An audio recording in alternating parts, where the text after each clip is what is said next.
எவ்வளோங்க இது? 300 ரூபாங்க. 100 ரூபாய்க்கு தருவீங்களா? இப்ப என்ன நடந்துருச்சுன்னு சிரிக்கிறீங்க? ஒண்ணும் இல்ல. நான் 200 ரூபாய்க்கு கேட்டதுக்கே அவர் அந்த புக்கை தரல.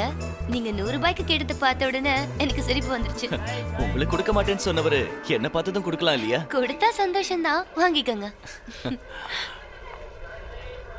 ஃபைனலா ஒரு அமௌண்ட் சொல்லுங்க சார். 300 ரூபாய்க்கு கீழே வராது. நீயே வச்சுக்க.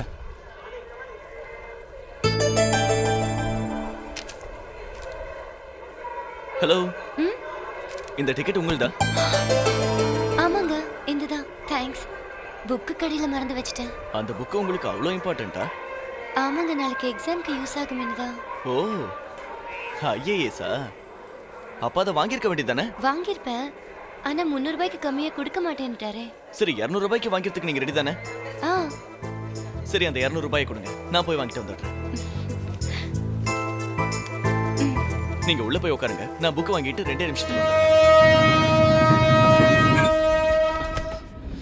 இந்தாங்க உங்க புக். நான் அவ்வளவு தூரம் கேட்டும் கொடுக்கல, நீங்க எப்படி வாங்குனீங்க? அதான் நம்ம டேலண்ட். அதை விடுங்க, இது உங்களுக்கு எக்ஸாம்க்கு யூஸ் ஆகும்னு சொன்னீங்கல்ல, நல்லா படிங்க. ஏங்க, அதுக்காக கண் முழிச்சு படிக்காதீங்க, காலையில எக்ஸாம் எல்லாம் தூங்க போறீங்க.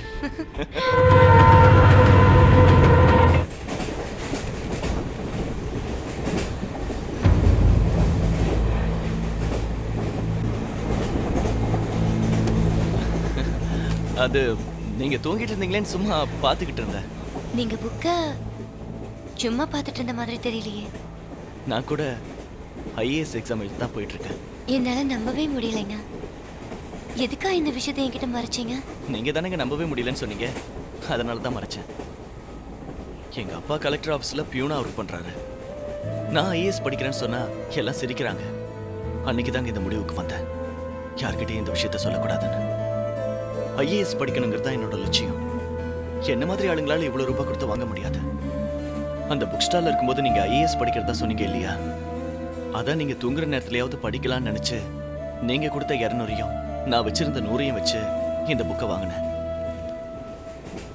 இப்ப நீங்க ஏஞ்சிட்டீங்கல்ல, நீங்க படிங்க. பரவாயில்ல, இருக்கட்டும், நீங்க படிங்க. தேங்க்யூ.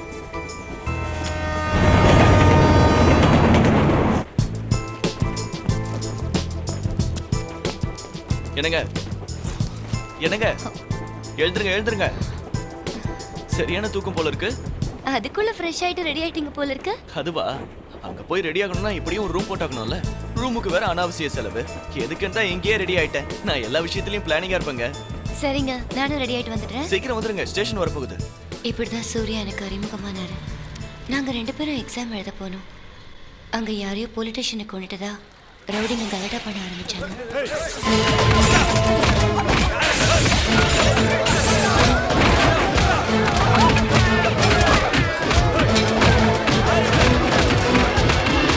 அதனால எக்ஸாம மறுநாளைக்கு போஸ்ட்போன் பண்ணிட்டாங்க. இப்ப என்ன பண்றது? போய்கிட்டே யோசிப்போம், வாங்க. சிங்கிள் ரூம் எதுவுமே இல்ல, ஒரே ஒரு டபுள் ரூம் தான் இருக்கு, கொடுக்கவா? பரவாயில்ல, அட்ஜஸ்ட் பண்ணிக்கலாம். சரி, கொடுங்க சார். உங்க அட்ரஸ் இதுல எழுதுங்க. 300 ரூபாய் அட்வான்ஸ் கொடுங்க. 200 ரூபாய் கொடுக்க கூடாதா? போயா. பரவாயில்ல.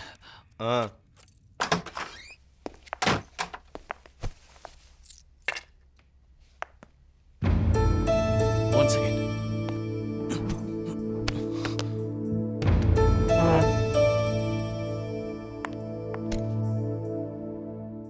நாம ஒண்ணு நினைச்சா ஆண்டவன் ஒண்ணு நினைக்கிறான்.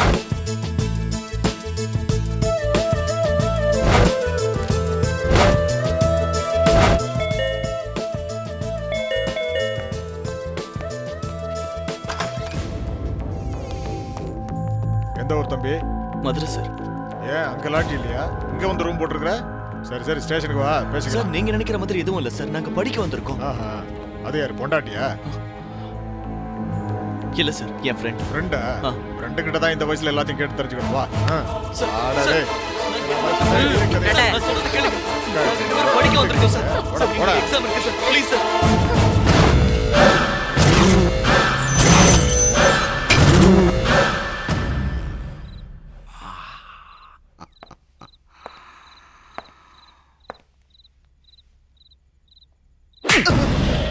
ஏன் ஒன்னு அடிச்சேன் தெரியுமா? அவளுங்களை அடிக்க முடியாது.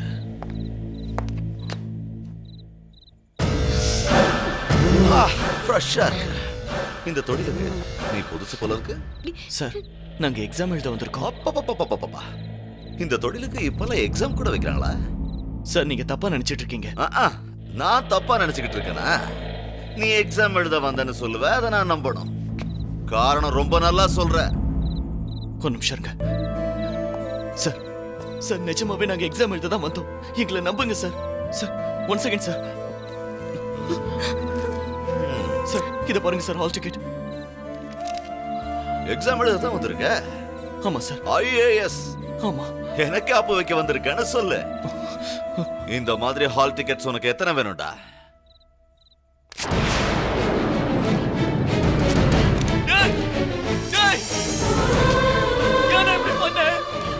என்னோட லைஃப்டா. நான் ஹால் டிக்கெட் கிழிச்சேன். டேய் டேய் பேப்பர் நான் எக்ஸாம் எழுதுறேன். நான் அப்படி பண்ணேன். உன்னை விட மாட்டேன்டா. டேய் ஓய். லைஃப் போச்சுடா.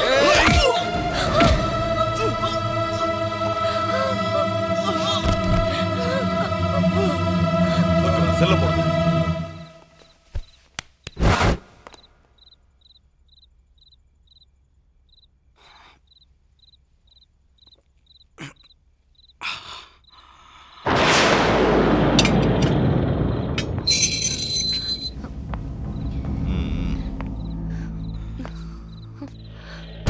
எனக்கு தெரியும் நீ அந்த மாதிரி பொண்ணு கிடையாதுன்னு.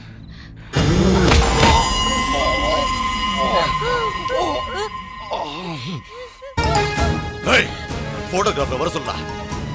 எல்லாரோட எவ்வளவு நிறுத்தி போட்டோ எடுக்கிறேன். எடுத்து பேப்பர்ல பப்ளிஷ் பண்றேன். நாளைக்கு காலையில இவன் மானம் காத்துல பறக்கணும்.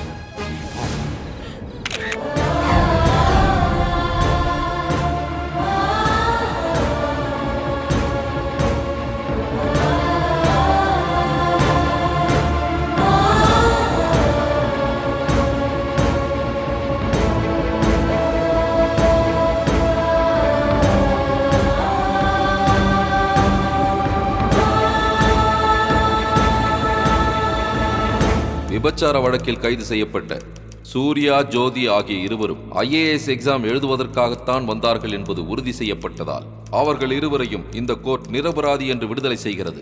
மாணவர்கள் மீது பொய் வழக்கு போட்டு அவர்களை கைது செய்ததோடு அல்லாமல் சூர்யாவை அடித்து சித்திரவதை செய்ததற்காகவும் தன்னுடைய அதிகாரத்தை துஷ்பிரயோகம் செய்ததற்காகவும் சர்க்கிள் இன்ஸ்பெக்டர் கதிரை சஸ்பெண்ட் செய்ய வேண்டும் என்று போலீஸ் இலாக்காவிற்கு பரிந்துரை செய்கிறேன்.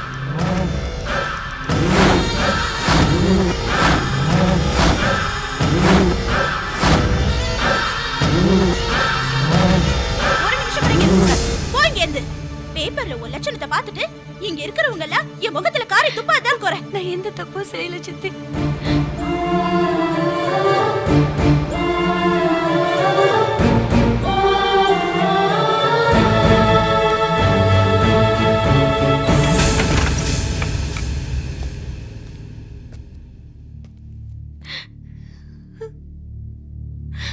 ஜோதி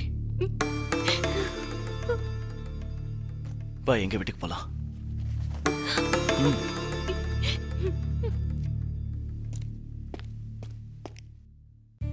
இத பாரு ஜோதி, நடந்ததையும் நினைச்சு வேதனைப்படாத. இனி மேற்கொண்டு நடக்க வேண்டியதை பார்ப்போம். இந்த மாதிரி நேரத்துல தான் உறவுகளை பத்தி புரிஞ்சுக்க முடியும். சித்தி உன்னை வீட்டை விட்டு அனுப்பிச்சிட்டாளேன்னு வருத்தப்படாதம்மா. உனக்கு யாரும் இல்லைன்னு வருத்தப்படாத. நாங்கெல்லாம் இருக்கோம் இல்லையா? தைரியமா இருக்கணும். இன்னையில இருந்து நீ எங்க வீட்டு பொண்ணுமா.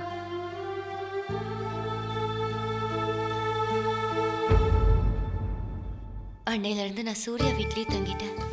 அவங்க அப்பா அம்மா என்ன வெளியாளாவே பார்க்கல. அந்த குடும்பத்துல ஒருத்தியாவே என்ன பாவிச்சாங்க.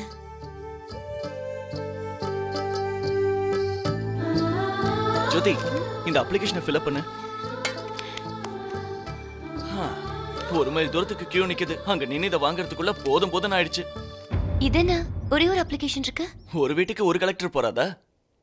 சூர்யா, ஜோக் பண்ணாத. நான் சீரியஸா கேட்டுட்டு இருக்கேன். நீ காமெடியா சொன்னாலும் சீரியஸா சொன்னாலும் அப்ளிகேஷன் வேணா 2 வாங்கலாம். ஆனா ஒருத்தரால மட்டும்தான் படிக்க முடியும். இப்போதைக்கு அப்பாவுக்கு வர வருமானம் வீட்டு செலவுக்கே சரியாயிடுது. படிப்பு செலவுக்காக அவர் வாங்கியிருக்கிற லோன், அதுல 2 பேர் படிக்க முடியாது. அதனாலதான் உனக்கு மட்டும் அப்ளிகேஷன் வாங்கியிருக்கேன். அந்த ஒருத்தரையே நீயா இருக்க கூடாது. நான் படிச்சா அது சுயநலம். அதே நீ படிச்சா இந்த வீட்டுக்கு கூட்டிட்டு வந்ததுக்கு ஒரு அர்த்தம் இருக்கும். சோ உன்னை படிக்க வைக்க நான் வேலைக்கு போக போறேன். இருந்தாலும் நீ ஐஏஎஸ் ஆகணும்னு ரொம்ப ஆசைப்பட்டல. ஆமா, ஆசைப்பட்டேன். ஒரு வகையில நீ ஐஏஎஸ் ஆனா நானும் ஐஏஎஸ் தானே. நான் ஐஏஎஸ் ஆனா சூர்யா ஐஏஎஸ்ன்னு என் பேருக்கு பக்கத்துல அதை போடுவாங்க. அதே நீ ஆனா ஜோதி சூர்யா ஐஏஎஸ்ன்னு 2 பேர் பேருக்கு பக்கத்துலயும் போடுவாங்க. அப்படின்னா நீயும் ஐஏஎஸ் நானும் ஐஏஎஸ் தானே. ஜோதி, லட்சியத்துல மட்டும் இல்ல, உன் வாழ்க்கையில கூட பங்கெடுத்துக்கணும்னு ஆசைப்படுறேன்.